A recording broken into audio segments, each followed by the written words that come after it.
Unang taon niya sa pwesto, hindi nakalimutan ng Pangulo na isulong ang pangako noong kampanya na ibalik ang death penalty. May death penalty, wala namang nangyari noon.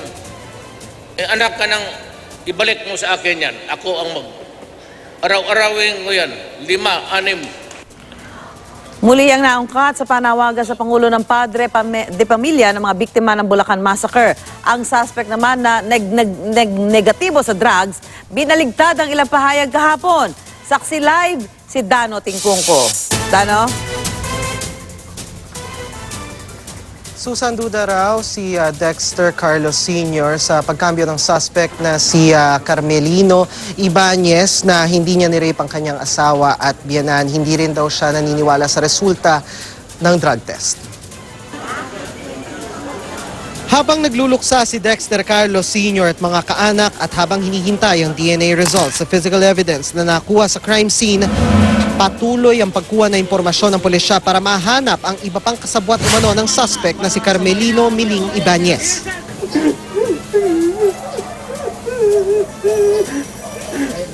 Kanina umapaw ang emosyong matagal ding kinimkim ni Dexter Sr. habang tinitingnan ng labi ng asawang si Estrella. Emosyonal din ang kanyang hipag na mula pa sa Davao. At ang ina ni Dexter,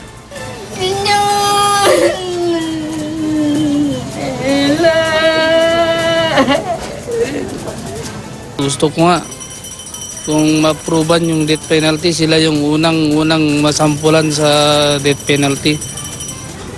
Yun lang yung request ko sa mahal na Pangulo. sa kanya mga affidavit at pahayag ngayon, binaligtad ni Miling ang pahayag kahapon na siya ang pumaslang sa 5 at gumahasa pa sa ina't lola ng mga bata. Dahil yung oras po niyan, blanco na po ako. Parang hindi ko na mahalos maano yung iba eh.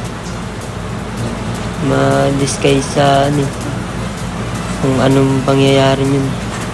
Basta yung naano ko lang isa. Bukod kasi sa nangyaring pagkamatay, lumalabas na meron pang nangyaring pag-nag-aasap.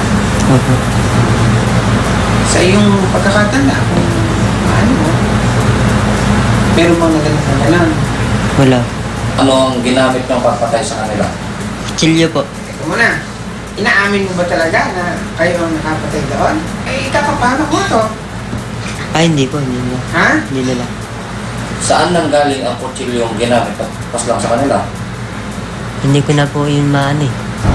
Base sa autopsy, wala raw evident injury sa maselang bahagi ng katawan ng biyanang si Auring Dizon at asawang si Estrella Carlos. Wala ring presence ng spermatozoa o semilya.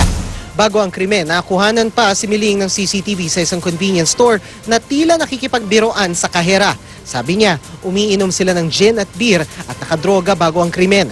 Pero nagnegatibo siya sa drug test.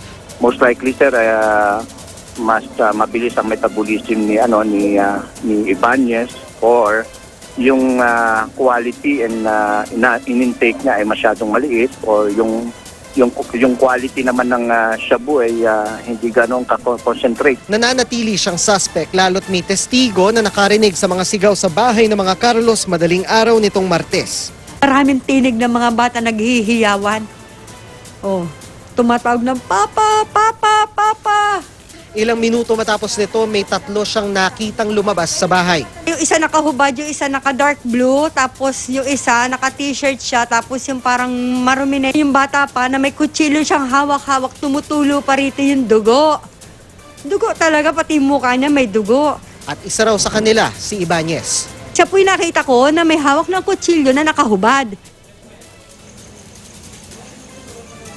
At Susan, pansamantala ng pinalaya ang isinangkot ni Ibanez na si Tony Arce. Hindi pa hawak ng pulisya ang kasama umano nilang si Ronald Pasinos alias Ingo. Hindi sila maaresto sa ngayon dahil sa kakulangan ng ebidensya. At live pa rin mula rito sa Bulacan, ako si Dano Tingkungko, ang inyong saksi.